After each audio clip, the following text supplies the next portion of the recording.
சிறப்பு மிகுந்த கோயில்கள் எத்தனையோ உலகம் முழுவதும் இருந்து வருகின்றன. அந்த வரிசையில் தேனி மாவட்டம் சின்னமனூரில் உள்ள அருள்மிகு பூலானந்தீஸ்வரர் திருக்கோயில் ஒன்றாகும். சிவபெருமானுக்கு எதிராக நடந்த தக்கன் யாகத்தில் பங்கேற்றதால் கற்பக விருட்சமும் காமதேனுவும் சாபம் பெற்று முட்பூலா மரமாகவும் நாட்டுப் பசுவாகவும் மாறி பூமியில் தோன்றின. அவையிரண்டும் சாப விமோசனம் கேட்க, கற்பகத்தருவே, நீ முட்பூலா மரமாய் முளைத்த இடத்தில் சிவபெருமான் சுயம்புவாய்த் தோன்றுவார். பிறகு உனக்கு சாப விமோசனம் கிடைக்கும் என்றும், காமதேனுவே, நீ நாட்டு பசுவாய் பிறந்து ஒரு புலியினால் உனக்கும் புலிக்கும் ஞானம் உண்டாகிட சாபம் நீங்கும் என்றும் அருளினார். காசியில் தவம் செய்து கொண்டிருந்தான் ஒரு அந்தணன். வானுலகிலிருந்து வந்த கந்தர்வன் அந்தணன் எழுந்து தனக்கு மரியாதை செய்யவில்லை என நினைத்து அவ்வந்தணன் முன் புலி போல் உருமி ஒலி எழுப்பினான். அதை கேட்ட அந்தணன் அஞ்சி நடுங்கினான். அதை பார்த்த கந்தர்வன் அந்தணனை கேலி செய்தான். உடனே அந்தணன் புலியாய் வந்து தன் தவத்தை கலைத்த அந்த கந்தர்வனை புலியாகுமாறு சபித்தார். கந்தர்வன் சாப விமோசனம் கேட்க, சிவபெருமானின் திருநாமங்களில் ஒன்றேனும் விழும் காலத்தில் ஒரு பசுவினால் உனக்கும் பசுவுக்கும் சாபம் தீரும் என்று சாப விமோசனம் கூறினான் அந்தணன். சதுரகிரிக்கு மேற்கேயும் வராக மலைக்கு தெற்கேயும் அமைந்துள்ளது திருமலை.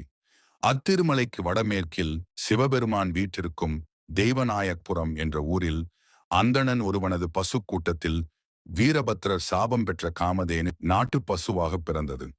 திருமலைக்கு வடக்கே, வராக மலைக்கு தெற்கே, சுரபி நதிக்கு கிழக்கே உள்ள வனத்தில் சுயம்புலிங்கமாய் முளைத்திருந்தார். அந்த லிங்கத்தின் இடதுபுறம் வீரபத்திரர் சாபம் பெற்ற கற்பகத்தரு ஒரு முட்பூலாவாக தோன்றியது. அது மற்ற மரங்களை அவ்விடத்தில் தோன்ற விடாது. தன் வேர் சென்ற இடங்களெல்லாம் ஓங்கி பூலாவனமாக ஆகி சிவலிங்கத்திற்கு நிழல் கொடுத்து கொண்டிருந்தது. திருமலையில் அச்சமில்லாமல் மேய்ந்து கொண்டிருந்த காமதேனுவாகிய பசுவும் மற்ற பசுக்களுடன் மேய்ந்து தண்ணீர் குடிக்க தனித்துச் செல்லும் போது அந்தணரது சாபத்தால் வந்த கந்தர்வனாகிய புலி பசுவின் மீது பாய முயன்றது. அதை கண்ட பசு, புலியே, என் வேண்டுகோளை கேட்டபின் என்னை உண்பாய். நான் வீட்டுக்குச் சென்று என் கன்றுகளுக்கு பால் கொடுத்துவிட்டு மீண்டும் வருவேன். அதுவரை பொறுத்தருள வேண்டும் என்று வேண்டியது. புலியோ 3 நாள் பட்டினியோடு இருக்கும் நான் உன்னை உண்பேன் என்று துணிந்தபோது பசு சிவ சிவ என்று சப்தமிட அந்த புலி தன் பூர்வம் அறிந்தது. அப்பொழுது பசுவும், நான் சொன்னபடி உன்னிடம் வராவிட்டால் சிவபெருமானது திருவெண்ணீற்றைச் சிதைத்தவர், கங்கையை மறந்த நதிகள் தன்னுயிர் போல் பிற உயிர்களை பாராது கொன்று தின்னும் மனிதர்கள் அடையும் நரகத்தினை நான் அடைவேன் என்று சத்தியம் செய்தது. பசுவின் வாசகம் கேட்டு புலி அதிர்ச்சியடைந்தது. நீ கன்றுக்கு பால் கொடுத்துவிட்டு மீண்டும் வா என்று சொல்ல, பசு விரைந்து வீட்டிற்கு வந்து தன் கன்றுக்கு பால் கொடுத்துவிட்டு சொன்னபடி புலியிடம் வந்து சேர்ந்தது. சொன்னபடி வந்து சேர்ந்த பசுவை கண்டு புலி வாயடைத்து போய் ஒதுங்கி நின்றது. அது கண்ட பசுவானது, பசித்திருக்கும் நீ என்னை புசித்து பசி தணிப்பாய் என்று கூற, நீ சொன்ன சத்தியங்களுள் பிற உயிர்களை கொன்று உணவை உண்போர் அடையும் நரகமும் ஒன்று என்பதால் புலி பசுவை அடித்து கொன்று தின்ன விரும்பவில்லை என்று கூறியது. உடனே பசு, நீ என்னை கொல்லாவிட்டால் நானே இந்த பாறையில் மோதி உயிரை மாய்க்கிறேன் என்று பாறையில் மோதி தன் உயிரை விட்டது.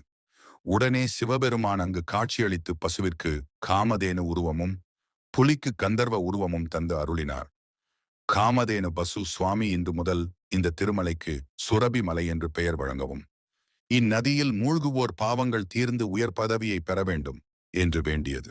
இறைவனும் காமதேனு பசு கேட்டபடி தன் சடைமுடியிலிருந்து சிறு திவலையை சிதற சுரபி நதி தோன்றியது. இந்த கோயிலின் மூலவராக பூலானந்தீஸ்வரர் மற்றும் தாயார் சிவகாமி அம்மன் வீற்றிருக்கின்றனர். சிவனின் சிலை உங்கள் உயரத்திற்கு ஏற்ப மாறும் வகையில் அதிசயத்துடன் காட்சியளித்து வருகின்றார். இந்தியாவில் கோயில்களுக்கு பஞ்சம் கிடையாது. தற்போது புதிதாக கட்டப்படும் கோயிலை தவிர முன்னோர்களால் கட்டப்பட்ட ஒவ்வொரு பெரிய கோயிலும் பல புராண வரலாற்று கதைகளை நினைவுபடுத்தும் விதமாக உள்ளன. நாம் பல கோயில்களில் சுவாமி தரிசனம் செய்திருப்போம். அப்போது நீங்கள் சுவாமி தரிசனம் செய்யும் போது சுவாமியின் சிலை உங்களை விட உயரம் அதிகமாகவோ அல்லது குறைவாகவோ இருப்பதை உணர்ந்திருப்பீர்கள்.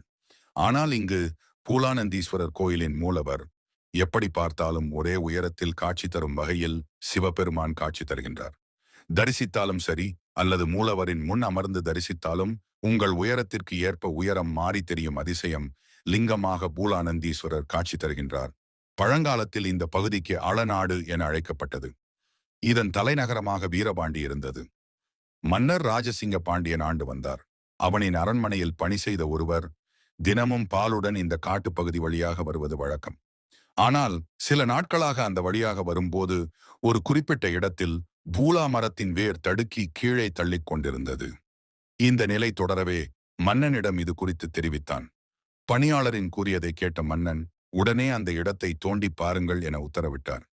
அப்போது அங்கு தென்பட்ட ஒரு லிங்கத்திலிருந்து கிளம்பிய ஜோதி விண்ணுக்கும் மண்ணுக்கும் வளரத் தொடங்கியது. சிவலிங்கத்தை தரிசித்த ராஜசிங்க பாண்டியன், ஈசனே, தயவு செய்து என் உயரத்திற்கு ஏற்ற அளவுடன் நேரில் காட்சி தந்து அருளுங்கள் என வேண்டிக் கொண்டான். உடனே மன்னனின் அளவிற்கு மாறிய அந்த சிவலிங்கத்தை பார்த்து வியந்து, அளவுக்கு அளவானவரே என புகழ்ந்தார்.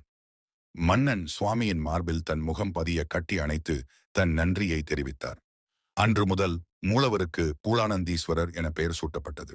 தற்போது கூட இந்த திருக்கோயிலில் உள்ள மூலவர் சிலையில் மன்னனின் முகம் பதிந்த நிலையில் இருப்பதை காண முடியும்.